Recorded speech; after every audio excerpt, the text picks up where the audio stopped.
살다 보면 이런 순간이 찾아옵니다. 이 관계를 계속 이어가야 할까? 아니면 여기서 멈춰야 할까? 우리는 흔히 인간관계에서 참는 것이 미덕이라고 배웁니다. 끊어내는 사람보다 버티는 사람이 더 성숙하다고 믿습니다. 하지만 동양 철학에는 전혀 다른 가르침이 존재합니다. 억지로 붙잡는 관계보다 자연스럽게 놓아주는 지혜를 강조한 철학. 오늘 이야기할 철학자는 바로 장자입니다. 도교 사상의 대표 철학자이자 자유로운 삶과 집착 없는 관계를 강조했던 인물. 장자는 말했습니다. 쓸데없는 것을 버릴 줄 아는 사람이 비로소 자유롭다. 이 말은 물건뿐 아니라 관계에도 그대로 적용됩니다. 왜 우리는 끊어야 할 관계를 놓지 못하는가? 장자는 인간의 가장 큰 고통이 집착에서 나온다고 보았습니다. 이미 마음이 떠났는데도 붙잡고 상처받으면서도 관계를 유지하고 힘든 줄 알면서도 놓지 못합니다. 왜일까요? 익숙하기 때문입니다.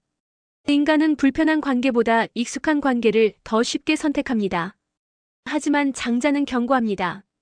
흐르지 않는 물은 썩는다. 관계도 마찬가지입니다. 움직이지 않는 관계, 성장이 멈춘 관계, 서로를 숨막히게 하는 관계는 결국 삶 전체를 탁하게 만듭니다.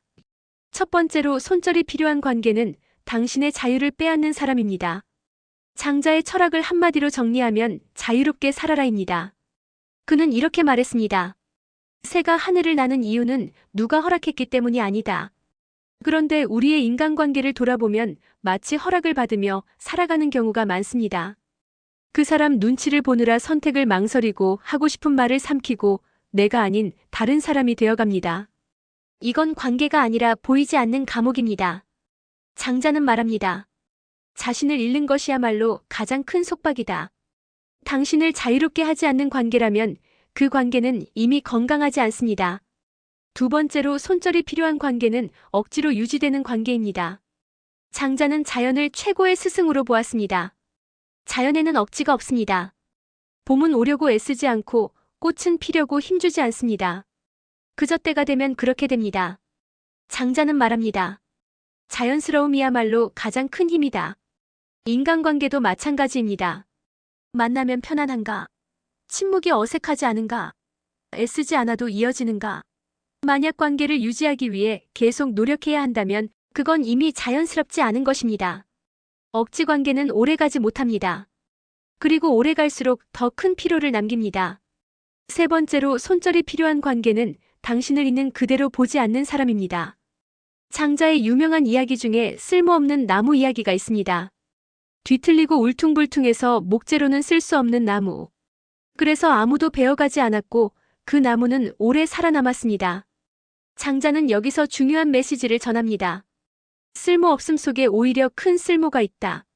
세상은 끊임없이 우리에게 묻습니다. 그래서 너는 어디에 쓸모가 있지? 하지만 당신을 기능으로만 판단하는 관계는 결코 깊어질 수 없습니다. 진짜 좋은 관계는 성과가 아니라 존재 자체를 존중합니다. 당신이 도움이 될 때만 찾는 사람이라면 그 관계는 거래에 가깝습니다. 장자는 말합니다. 있는 그대로의 자신으로 살아갈 때 비로소 편안해진다. 네 번째로 손절이 필요한 관계는 비교하게 만드는 사람입니다. 누군가를 만날 때마다 자신이 작아지는 느낌이 드는가요? 끊임없이 비교하고 경쟁을 유도하고 열등감을 건드리는 사람. 장자는 이런 삶을 경계했습니다. 그는 말합니다. 남과 겨루는 순간 이미 평온을 잃는다. 비교는 끝이 없습니다. 더 잘난 사람은 항상 존재합니다. 그래서 장자는 자기만의 길을 걸으라고 말했습니다.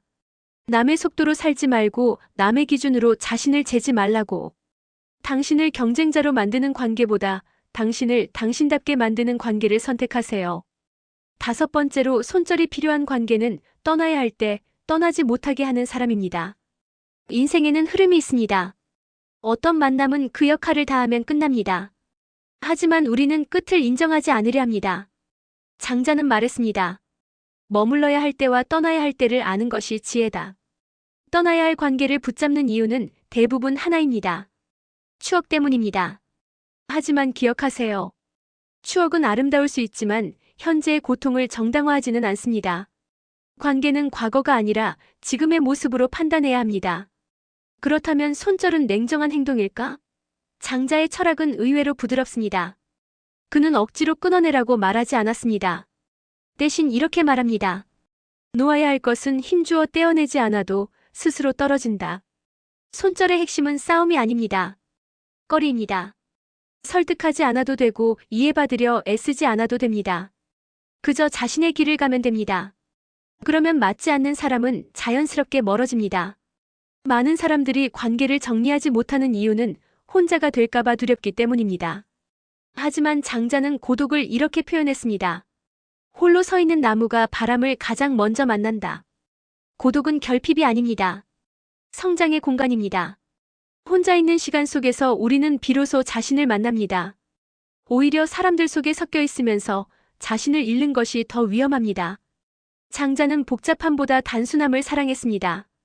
그는 말합니다. 삶이 무거운 이유는 쓸데없이 많이 들고 있기 때문이다. 생각해보세요. 억지로 이어가는 관계, 의무감 때문에 만나는 사람, 만나고 나면 지치는 약속. 이 모든 것이 보이지 않는 짐입니다. 관계를 정리하는 순간 삶은 놀랍도록 가벼워집니다. 그리고 중요한 것들이 더 선명해집니다. 장자는 끊임없이 자기 자신으로 살아라라고 말했습니다. 그렇다면 우리가 반드시 지켜야 할 관계는 무엇일까요? 바로 자기 자신과의 관계입니다. 남에게 맞추느라 자신의 마음을 외면하고 있지는 않은가요? 싫은데도 웃고 힘든데도 괜찮다고 말하고 버거운데도 계속 참고 있지는 않은가요?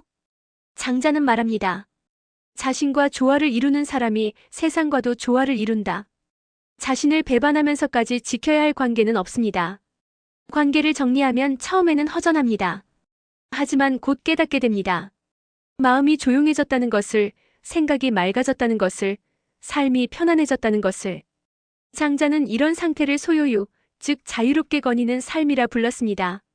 누구에게도 끌려가지 않고 무엇에도 묶이지 않는 상태. 이보다 큰 평온은 없습니다. 반드시 기억해야 할 장자의 한 문장이 있습니다.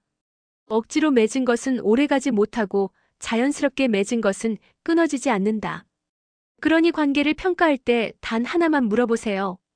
이 관계는 자연스러운가? 만약 아니라면 이미 답은 나와 있습니다. 우리는 모든 사람과 잘 지낼 필요가 없습니다. 모든 관계를 지키려 할수록 정작 중요한 관계를 놓치게 됩니다. 당신을 이해하는 몇 사람, 당신을 편안하게 하는 관계. 그것이면 충분합니다. 마지막으로 장자의 가장 깊은 메시지를 전하겠습니다. 남의 삶을 살지 말고 너의 삶을 살아라. 관계 때문에 방향을 잃지 마세요. 눈치 때문에 자신을 줄이지 마세요. 익숙함 때문에 자유를 포기하지 마세요. 떠나야 할 때 떠나는 용기. 놓아야 할 때 놓는 지혜. 그것이 바로 동양 철학이 말하는 진짜 처세입니다. 기억하세요. 관계를 줄이는 것은 인생을 줄이는 것이 아니라 당신의 삶을 더 넓히는 선택입니다.